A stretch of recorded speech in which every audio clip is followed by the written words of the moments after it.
Halo semua, kembali lagi di channel Naik Level. Pada video kali ini, saya ingin membahas saham PUDP ya, di mana saham ini cukup fenomenal ya di tahun 2023 ini karena membagikan dividen yang sangat jumbo ya teman-teman ya. Jadi kalau teman-teman membeli sahamnya atau memiliki sahamnya sebelum laporan keuangan dirilis ya, laporan tutup tahun 2022 dirilis itu yieldnya teman-teman ya, dividennya adalah 50%, itu fantastis sekali ya. Namun kalau teman-teman belinya di harga come date, itu dividen yieldnya 20 persenan. Ya, nah kita akan bahas ya saham PUDP ini, Pujiati Prestige ini bergerak di properti dan real estate kok bisa ya memberikan dividen yang nilainya 200 kali lipat daripada dividen sebelumnya ya. Oke, sebelumnya kita akan membahas dulu kinerja harga sahamnya ya. Kalau kita lihat juga di sini, kalau teman-teman belinya jangka panjang 10 tahun, 5 tahun, 3 tahun, ya ini bahkan tadi saya bilangnya kan sebelum laporan keuangan itu kira-kira bulan Maret ya. Nah, bulan Maret itu juga lagi floating profit ya teman-teman. Jadi yang floating minus hanya kalau teman-teman belinya 1 minggu yang lalu. Ya, yang lainnya nih sedang floating profit semua plus dapat dividen jumbo. Ya, untuk tahun ini sendiri sudah naik 73,3%. Ya, untuk harga tertinggi terakhir ada di 1.295 dan terendahnya di 308 ya. Oke, seperti biasa nanti kita akan bahas saham PUDP ini dari 4 analisa ya. Yang pertama fundamental perusahaannya, nanti kita akan bahas gambaran umum perusahaannya ya, karena ini baru pertama kali dibahas di channel ini. Kemudian dilanjutkan kinerjanya secara umum dan nanti kita akan lihat kenapa kok PUDP ini bisa membagikan dividen yang sangat jumbo ya, 200 kali lipat dari dividen biasanya. Kemudian nanti kita akan masuk ke seasonality ya, di mana biasanya kita akan melihat biasanya di bulan-bulan apa saja ini saham naik dan turun. Kemudian kita akan cek dari sisi bandarmologi ya. Kira-kira setelah ada corporate action dividen jumbo itu pergerakan atau perpindahan sahamnya seperti apa. Kemudian terakhir dari sisi technical tentunya kira-kira harga sahamnya nanti akan kemana. Oke, sekarang kita mulai aja ya. Tadi sudah disebutkan ya, Pujiadi Prestige ini bergeraknya di bidang konstruksi ya, terutama menyewakan apartemen teman-teman ya. Dia punya ada beberapa apartemen, kemudian dia jual perumahan juga, kemudian ada hotel juga ya. Kemudian ada Highland Park juga ya. Jadi kayak apartemen lah ya, apartemen. Ini sudah listing di bursa cukup lama ya, 94 dengan IPO price-nya 2.500. Jadi kalau teman-teman belinya justru waktu IPO dulu ini malah harganya turun cukup dalam teman-teman ya. Namun kalau tadi belinya 10 tahun yang lalu ke sekarang kecuali 1 minggu masih floating profit ya. Nah, ini adalah portofolio dari propertinya PUDP, teman-teman ya. Ada apartemen Jakarta, kemudian apartemen Kemang, apartemen Prapanca, kondominium Menara Kelapa Gading, ini residence tapi sudah terjual semua. Ada apartemen Senopati, terus ada Peninsula Garden, ini juga sudah terjual semua. Kemudian ada Green Palace Residence ya, kemudian ada Villa Menara Gading, ini sudah terjual semua juga. Kemudian ada ini tadi hotel ya, Hotel Marbella di Anyer.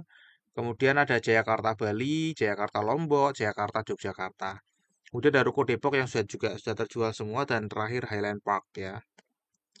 Oke, sekarang kita akan masuk ke kinerjanya ya teman-teman ya. Kalau kita lihat tadi sudah disebutkan ya bahwa kalau kita lihat dari 2016 saya juga nggak ngerti kenapa datanya hanya dari 2016 ya. Karena ini kan listingnya sudah lama ya. Kalau kita lihat ya dari 2016 ini turun terus, tiba-tiba melonjak 2022. Ya, ini juga sama ya, mengikuti semua ya. Setelah saya cek lebih dalam, ternyata eh, ada penjualan aset, teman-teman ya. Yaitu apartemen Senopati dijual senilai 425 miliar. Nah, kalau kita cek di sini, apartemen Senopati itu adalah yang ini, teman-teman ya, yang ini apartemen Senopati ya, teman-teman ya. Jadi ini dijual senilai 425 miliar. Dan kalau kita cek di sini pendapatannya adalah 471 miliar. Jadi kalau dikurangkan dengan 425 miliar itu ketemunya 46 miliar. Artinya sebenarnya di luar penjualan ini itu turun teman-teman ya. Di luar penjualan ini masih turun. Ya, apalagi kalau ini propertinya dijual otomatis pendapatan kuartal 1 pasti akan turun karena kan biasanya dapat sewa dari apartemen Senopati sekarang sudah dijual dan sudah dideda lagi di 2023 mestinya pendapatannya akan turun lagi. Ya, ini adalah prosentase pendapatannya. Kalau kita lihat beban pokok penjualannya menurun drastis ya, kemudian beban usahanya juga menurun drastis karena pendapatannya memang naik signifikan. Laba bersihnya pun yang dulunya cuma single digit, ya kemudian merugi cukup besar, ya tiba-tiba meloncat 59,2%. Nah, ini adalah kinerja kuartal 1 2023 ya, seperti yang tadi saya sudah sebutkan. Harusnya memang turun karena dia kehilangan satu apartemennya dia sehingga pendapatannya pasti akan menurun. Ya, laba bersihnya turun, laba usahanya pun ikut merugi ya, ini masih rugi juga. Ya, kalau kita lihat di sini beban pokok penjualannya menaik karena pendapatannya turun ya. Sementara mungkin gaji-gaji segala macam fixed cost-nya kan masih utuh gitu ya. Ini beban usahanya pun bahkan lebih besar daripada pendapatan ya, sehingga ini meruginya cukup dalam. Nah, ini adalah secara detailnya. Kalau kita lihat ternyata tidak terlalu besar ya teman-teman ya. Jadi satu kuartal itu hanya 9 miliar pendapatannya. Kalau kita bandingkan dengan kuartal 1 2022 itu turun 18,9% ya. Jadi ini kalau pendapatan setahun ya kira-kira 32 eh, miliar ya. Jadi nggak terlalu bukan bukan perusahaan yang besar sekali ya secara pendapatan. Kemudian laba kotornya ini juga minus 32,8%, laba usahanya minusnya cukup dalam, dari rugi tambah rugi. Laba bersihnya ini kerugiannya berkurang ini karena saya belum cek ya lebih lanjut ini kenapa di kuartal 1 ada negatif di beban lain-lain terus tiba-tiba menjadi pendapatan lain-lain ya. Namun ini secara overall masih turun ya kinerjanya. Nah, untuk valuasinya sendiri kalau pada saat video ini dibuat nih 0,35 jadi cukup kecil ya PBV dan PE ratio-nya untuk annualize ini negatif karena tadi masih rugi untuk trailing 12 month-nya 0,71 jadi besar sekali ya rendah sekali ya 0,71 ini bahkan setahun sudah profit langsung ya kita lihat di sini earning yield-nya 140% teman-teman ya berarti kalau kita beli dalam waktu setahun kita sudah profit 40%. Ya, tapi kan kita tadi tahu semua ya, itu dikarenakan ada penjualan yang tidak mungkin diulangi lagi ya, teman-teman ya. Itu bukan ya, penghasilan yang continue. Nah, kalau kita bandingkan dengan tahun-tahun sebelumnya, ini PBV sudah mulai naik karena tadi ada sebagian penjualan yang dibagikan menjadi dividen sehingga book value-nya berkurang ya, teman-teman ya. Oke, untuk PI-nya ini masih negatif, jadi kita nggak bahas ya. Nah, ini untuk ROE-nya kan sangat tinggi ya. Kita pakai yang annualize saja karena tadi kita tahu ya 2022 itu hanya bisa terjadi satu kali ya. Sehingga kita nggak bisa menghitung harga wajarnya di sini karena negatif. Ya, jadi ini valuasinya jelas sangat mahal ya. Bahkan harga wajarnya saya juga nggak bisa hitung. Oke, untuk dividennya sendiri seperti yang tadi sudah saya sebutkan, ya ini meningkat dari yang biasanya cuma bagi satu di 3 tahun terakhir pembagian dividen tiba-tiba langsung melonjak 200 per lembar saham. Bahkan ini kalau dividen dari tahun 2020 sampai 2009 dijumlahkan ini nggak bisa mengalahkan dividen di tahun 2023. Ya, ini yieldnya 32,79% karena harganya sudah turun ya ini dibandingkan dengan harga harga saat ini. Tadi kalau saya sudah infokan kalau misalnya teman-teman belinya di harga sebelum naik ya, sebelum sebelum ada gejolak ya, sebelum laporan keuangan rilis itu harganya di kisaran 400-an teman-teman. Jadi kalau teman-teman beli di waktu itu ya dividen yield-nya 50%. Namun kalau di come date 1020% teman-teman ya. Hingga kita lihat ya tiba-tiba ada ya, di kuartal 4 ada lonjakan yang signifikan ya. Jadi dan dibagikan menjadi dividen 200 atau 23%-nya. Padahal di laporan tahunan keuangan, laporan tahunan PUDP itu disebutkan bahwa penjualan ini untuk digunakan untuk membangun properti lain yang bisa lebih produktif. Jadi properti-properti atau apartemen-apartemen yang sudah sepi gitu mungkin akan dijual, kemudian akan dibangun untuk apartemen baru yang mestinya lebih berpotensi untuk mendapatkan income ya. Tapi malah dibagikan menjadi dividen. Ya, meskipun nggak semua sih ya, hanya 23,61%. Ya. Oke, ini 2023 masih negatif lagi, melanjutkan negatifnya dan mestinya eh, pendapatannya akan semakin turun karena tadi ada penjualan aset ya yang biasanya menghasilkan income buat perusahaan. Jadi untuk tahun depan pastinya nggak akan bagi dividen lagi teman-teman ya. Untuk seasonality potensi naik di bulan Juli, Agustus, November, dan Desember. Namun karena di 2003 ini ada anomali ya, mestinya ini akan kebalik ya. Dia naiknya mulai di Maret, April, Mei ya teman-teman ya. Ini Januari sudah mulai naik ya. Jadi mungkin ini orang yang sudah tahu duluan ya. Orang yang sudah tahu duluan mulai curi start di sini ya, dia ngambil ya, tahu ada penjualan apartemen dan akan bagian dividen. Kemudian di sini, nah di Maret ini orang juga mulai mengumpulkan lagi dan April kalau nggak salah dia rilis laporannya April ya, langsung loncat teman-teman ya, karena tiba-tiba ada lonjakan profit yang sangat tinggi ya, dan Juni membagikan dividen turun lagi. Oke, kita cek dari sisi bandarmologinya ya. Kalau kita cek ini pemegang pengendalinya dari Istana Kutaratu Prestige ya. 44,54%, masyarakat 33%, dan ada Lenawati Pujiadi. Ini Pujiadi ini pastinya itu ya apa grup keluarga pemilik ya teman-teman ya. Karena tadi dari nama perusahaannya aja sudah kelihatan ya. Oke, kemudian ini jumlah pemegang sahamnya di April sudah mulai naik ya. Jadi April sudah mulai naik. Kalau tadi kita lihat ya di Januari harga naik. Ya tadi kita di seasonality kan lihat ya. Harga naik tapi retail belum tahu nih, retail belum tahu teman-teman ya. Jadi ini mungkin orang dalam yang beli karena sudah tahu bocorannya dulu ya. Kemudian April rilis laporan keuangan ya, mungkin ada apa ada saya nggak ngerti ada influencer yang ada di grup-grup ya memberitahukan bahwa ini kenaikan laba yang sangat tinggi segala macam mulai masuk di bulan April ya, mulai masuk di bulan April dan saya yakin di bulan Mei Juni itu tambah banyak teman-teman ya. Ini saya cek di IDX juga belum muncul ya yang bulan Mei apalagi bulan Juni ya. Nah untuk investor asing di sini sangat kecil ya, jadi bisa diabaikan saja. Nah, kalau kita lihat di bulan Mei Juni ini investor asing justru malah sudah buang barang ya. Eh, Oke, kalau kita lihat ya secara detail ya di sini dari di sini yang floating 327 dari 329 ya. Jadi hampir semua. Jadi pengendali juga di sini sahamnya scriptless ya, bisa jual beli di bursa. Dan kalau kita lihat ini ada lokal corporate, lokal ID ini mulai naik ya. Mulai naik sampai bulan Mei. Ya ini dari Mei ke Mei ya.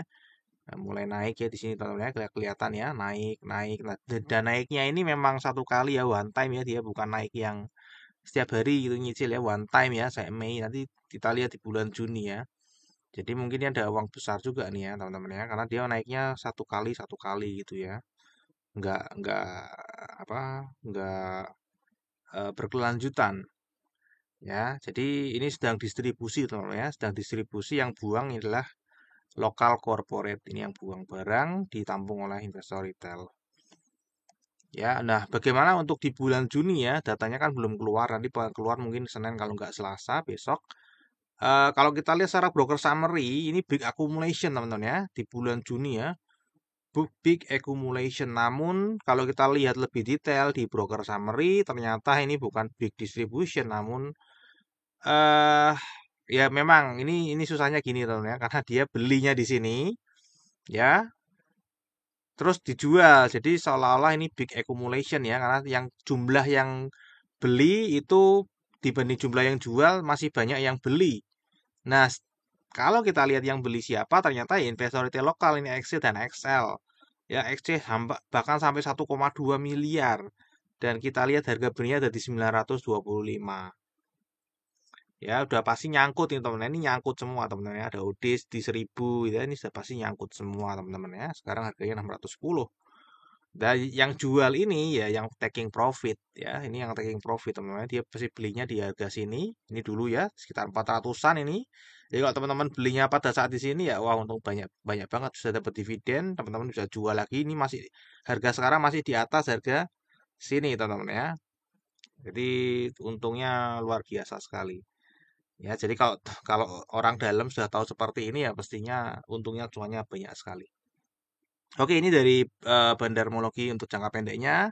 Ya, meskipun di sini akumulasi, namun saya tetap tetap apa ya? Menurut saya ini adalah distribusi ya, karena sudah mulai dijual juga.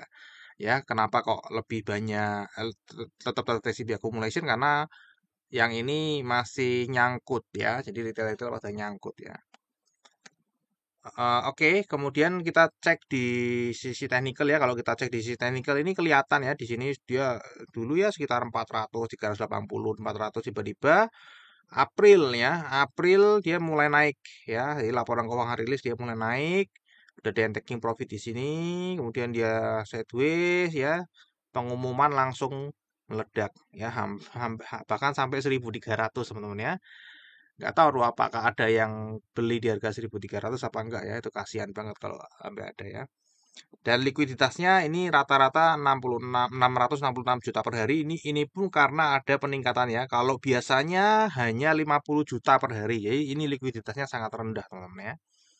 Nah kira-kira harga sahamnya akan kemana ya? Karena ini kenaikannya hanya lonjakan sementara ya ya kemungkinan dia akan baik lagi ke harga semula ya. Semula itu ya sekitar di 400-an ya. Ini pasti akan turun lagi ke sini. Ya, kira-kira di 400-an ya di sini paling dia akan sideways lagi di sini ya kembali ke habitatnya. Meskipun sekarang perusahaan megang uang cash besar itu pasti akan butuh waktu untuk bisa dibuat untuk properti, kemudian propertinya bisa menghasilkan itu butuh waktu ya. Oke, ini dari sisi teknikalnya ya. Jadi kalau kita lihat di sini memang kelihatannya sedang uptrend ya. Saya bingung sebenarnya menentukan ini uptrend ya, tapi kok kayak gini ya, cuma sementara, downtrend ya enggak, sideways ya enggak, tapi secara data ya ini uptrend ya, karena di sini dia mulai loncat, ya naik, turunnya enggak sampai support sebelumnya, di sini sideways naiknya lebih besar, membentuk higher high dan higher low ya. Ini juga pada saat turun di sini ini belum menyentuh 515 ya. Dia mantul lagi ke atas namun ini mau ke bawah ya. Nah, jadi ini masih polanya pola uptrend teman ya, uptrend. Namun kita semua tahu uptrendnya ini hanya karena ada dividen. Jadi ini akan kembali ya, dan dividennya ini bukan karena hasil kerja operasional, tapi karena ada penjualan aset. Oke, sekarang kita akan ke risamnya ya. Untuk fundamental, jadi ini kinerja jangka panjangnya turun ya, meskipun sebelum COVID tadi sudah disebutkan, sebelum COVID itu sudah turun. Ya, kinerja jangka pendeknya juga turun karena tadi ada penjualan aset otomatis akan turun. Kemudian valuasi mahal ya karena masih merugi. Ini tidak rutin bagi dividen. Potensi naik tadi untuk seasonality secara data Juli, Agustus, November, Desember. Kemudian bandarmologi Mei ke Mei distribusi. Juni saya simpulkan tetap distribusi ya meskipun tadi di bandar detektor terlihat akumulasi. Untuk teknikal saya putuskan ini uptrend lah ya karena memang masih polanya masih uptrend ya meskipun tadi saya sudah sebutkan pasti ini akan kembali ke harga semula. Bukan pasti ya, kemungkinan besar ya. Kalau pasti kan seolah-olah sudah tahu ya. Jadi kemungkinan besarnya akan kembali ke harga semula karena memang kapitalisnya cuman seperti itu ya. Hanya dividen satu kali aja. Terakhir disclaimer ya, jadi analisa yang saya bagikan di YouTube ini adalah analisa saya pribadi yang tentu saja juga bisa salah. Silakan teman-teman analisa sendiri. Kalau misalnya mau membeli atau menjual saham BUDP ya. Jadi ini bukan ajakan jual atau beli ya teman-teman. Ini hanya sebagai edukasi aja. Cara menganalisa saham-saham yang terutama ini saya juga tadi screening ada yang mendadak sebelumnya nggak pernah masuk di jajaran dividen yield terbesar tiba-tiba masuk. Oke, sampai di sini dulu analisa saham BUDP. Semoga bisa bermanfaat ya. Kita akan ketemu lagi di video yang berikutnya.